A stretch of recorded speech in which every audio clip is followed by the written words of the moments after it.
स्वागत है आप सभी का टारगेट विद लोकेश में। यूपी बोर्ड क्लास 12 के प्यारे विद्यार्थियों, भूगोल का पेपर है जो प्री बोर्ड एग्जाम के लिए इम्पोर्टेंट है। सभी स्कूलों में यही पेपर पूछा गया है, आपके स्कूल में भी यही पेपर पूछा जाएगा।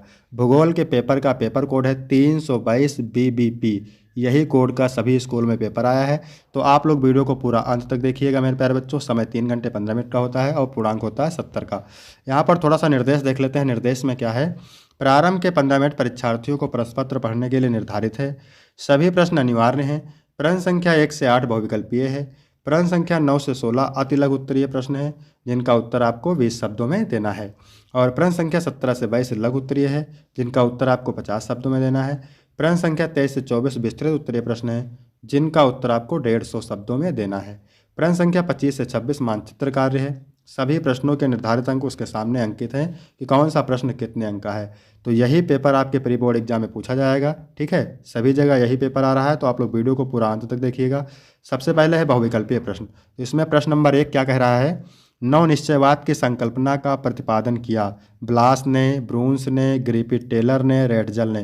तो नौ निश्चयवाद की संकल्पना का प्रतिपादन किया ग्रिफिथ टेलर ने। फेजेंडा से क्या तात्पर्य है? ब्राज़ील में कहुआ के बागान। फेजेंडा से तात्पर्य है ब्राज़ील में कहुआ के बागान। इसके बाद दूसरा प्रश्न है, निम्नलिखित नगरों में कौन सा एक पर्यटन नगर नहीं है? तो रांची पर्यटन नगर नहीं है, बा ऑप्शन करेक्ट हो जाएगा। भाखड़ा नागल बांध किस नदी पर है? झेलम, यमुना, सतलज, ब्यास। सतलज नदी पर है। यदि आपको इसका PDF चाहिए मेरे प्यारे बच्चों, तो डिस्क्रिप्शन में टेलीग्राम के लिंक मिल जाएगा, वहाँ से टेलीग्राम ज्वाइन कर लेंगे, क्योंकि पूरा आंसर के साथ आपको बताने वाले हैं। ठीक है।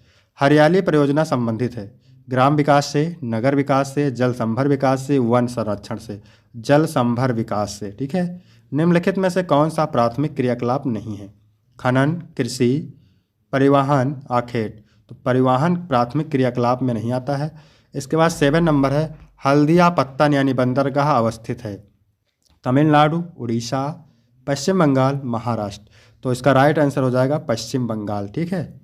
भारत का सर्वाधिक नगरीय जनसंख्या वाला राज्य है महाराष्ट्र।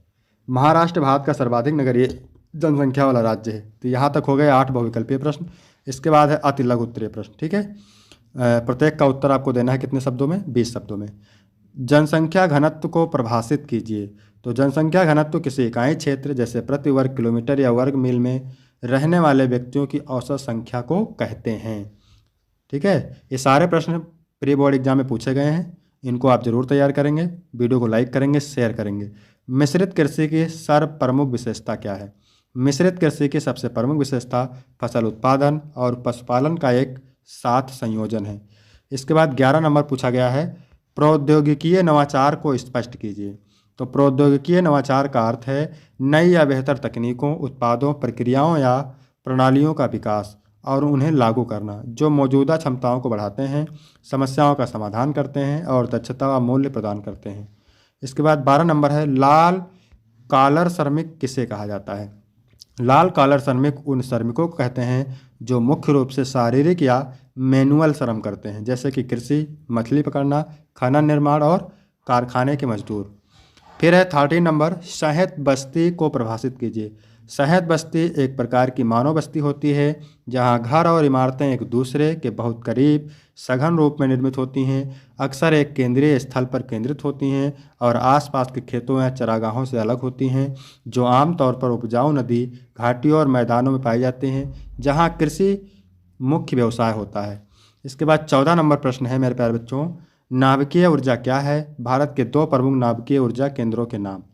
तो नाभिकीय ऊर्जा परमाणु के नाभिकों के टूटने या जुड़ने से निकलने वाली ऊर्जा होती है, जिसका उपयोग बिजली बनाने में होता है। ठीक है। इनके 2 केंद्रों के नाम आपको लिखना है। ठीक है, आप लिख लीजिएगा। भारत के किन्हीं 2 लौह अयस्क उत्पादक राज्यों के नाम, गोवा और छत्तीसगढ़। इसके बाद 16 नंबर है, भारत के किन्हीं 2 भाषाई समूहों का उल्लेख कीजिए। तो भारत के 2 प्रमुख भाषाई समूह हैं हिंद आर्य और द्रविड़। इसके बाद है लघु उत्तरीय प्रश्न। ठीक है। मानव के प्रकृतिकरण की व्याख्या कीजिए। मानव का प्रकृतिकरण वह प्रक्रिया है जिसमें मनुष्य अपने जीवन यापन, रहन सहन और विकास के लिए पूरी तरह प्रकृति पर निर्भर रहता है, उसकी शक्तियों, नियमों और सीमाओं को स्वीकार करता है और पर्यावरण के अनुसार खुद को ढालता है। इसके बाद 18 नंबर क्वेश्चन है, रोपण कृषि की किन्हीं 4 विशेषताओं का वर्णन कीजिए। तो रोपण कृषि की प्रमुख विशेषताएं निम्न हैं। पहला है एकल फसल की खेती, दूसरा है बड़ा कृषि क्षेत्र और आधुनिक तकनीक का उपयोग, अगला है उच्च पूंजी निवेश। इसके बाद 19 नंबर क्वेश्चन है, जनसंख्या प्रवास के प्रतिकर्ष एवं अपकर्ष कारकों में अंतर स्पष्ट कीजिए।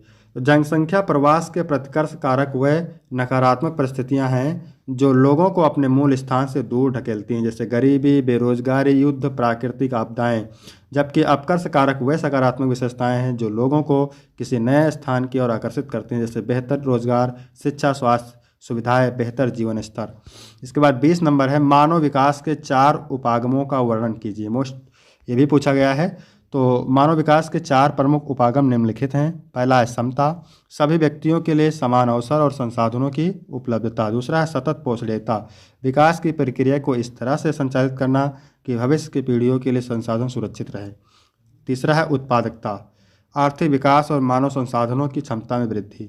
चौथा है सामाजिक कल्याण, समाज के सभी वर्गों की भलाई और जीवन स्तर में सुधार। इसके बाद 21 नंबर पूछा गया है, विश्व में कुछ देशों में लिंगानुपात महिलाओं के प्रतिकूल है, 2 कारण लिखिए। तो विश्व के कुछ देशों, विशेषकर एशिया के कुछ हिस्सों में लिंगानुपात महिलाओं के प्रतिकूल होने के 2 मुख्य कारण निम्नलिखित हैं। पहला है समाज में पुत्र वरीयता, कई पितृसत्तात्मक समाजों में पुत्र को वंश चलाने वाला और बुढ़ापे का सहारा माना जाता है, जिसके कारण कन्या भ्रूण हत्या और लिंग चयन जैसी कुरीतियां प्रचलित होती हैं। दूसरा है बालिकाओं की उपेक्षा, स्वास्थ्य, पोषण और शिक्षा के मामले में लड़कों को प्राथमिकता दी जाती है। उचित देखभाल के अभाव में बालिकाओं की मृत्यु दर अधिक हो जाती है, जो लिंगानुपात को बिगाड़ता है। इसके बाद है 22 नंबर, चतुर्थ सेवाओं को संक्षेप में उल्लेख कीजिए। चतुर्थ सेवाएं ज्ञान पर आधारित अर्थव्यवस्था का एक हिस्सा हैं। इनका संक्षिप्त विवरण निम्नलिखित हैं। चतुर्थ सेवाओं में मुख्य रूप से सूचना का संग्रहण, उत्पादन और प्रसार शामिल है। इसमें अनुसंधान और विकास, सूचना प्रौद्योगिकी, वित्तीय नियोजन, शिक्षा, स्वास्थ्य और कर संबंधी विशेषज्ञ सेवाएं आती हैं। ये सेवाएं उच्च स्तर के कौशल और विशिष्ट ज्ञान पर केंद्रित होती हैं, जो आधुनिक आर्थिक विकास का आधार हैं। इसके बाद है विस्तृत उत्तरीय प्रश्न। ठीक है मेरे प्यारे बच्चों, 23 नंबर प्रश्न है, नगरीय बस्तियों का प्रकारात्मक वर्गीकरण प्रस्तुत कीजिए। अथवा करके दिया है, चलवासी पशुचारण एवं वाणिज्यिक पशुचारण में अंतर स्पष्ट कीजिए। 24 नंबर है, भारत में खनिज तेल संसाधनों पर टिप्पणी लिखिए। अथवा मुंबई पुणे औद्योगिक प्रदेश के प्रमुख लक्षणों का वर्णन कीजिए। इसके बाद मानचित्रकार में पूछा गया है, 25 नंबर प्रश्न है, 5 अंक का, भारत के दिए गए रेखा मानचित्र पर निम्नलिखित को उपयुक्त चिन्हों द्वारा दर्शाइए और उनके नाम लिखिए। ठीक है, तो बिहार की राजधानी नगर पटना, मध्य प्रदेश की प्रमुख नदी नर्मदा या ताप्ती, चंबल, भारत का सर्वाधिक जनसंख्या वाला राज्य उत्तर प्रदेश, भारत में जूट उत्पादक का एक प्रमुख क्षेत्र पश्चिम बंगाल या हुगली नदी क्षेत्र, गुजरात का एक प्रमुख सूती वस्त्र उद्योग केंद्र अहमदाबाद या सूरत। इसके बाद मेरे प्यारे बच्चों है मानचित्रकार, 26 नंबर प्रश्न, विश्व के दिए गए रेखा मानचित्र पर उपयुक्त चिन्हों द्वारा निम्नलिखित को दर्शाइए और उनके नाम लिखिए।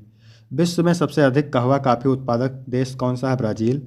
यूरोप का सबसे अधिक जनसंख्या वाला देश रूस है। मिस्र का एक प्रमुख नदी नील नदी। चीन का राजधानी शहर बीजिंग। विश्व का एक उष्णकटिबंधीय मरुस्थल सहारा मरुस्थल।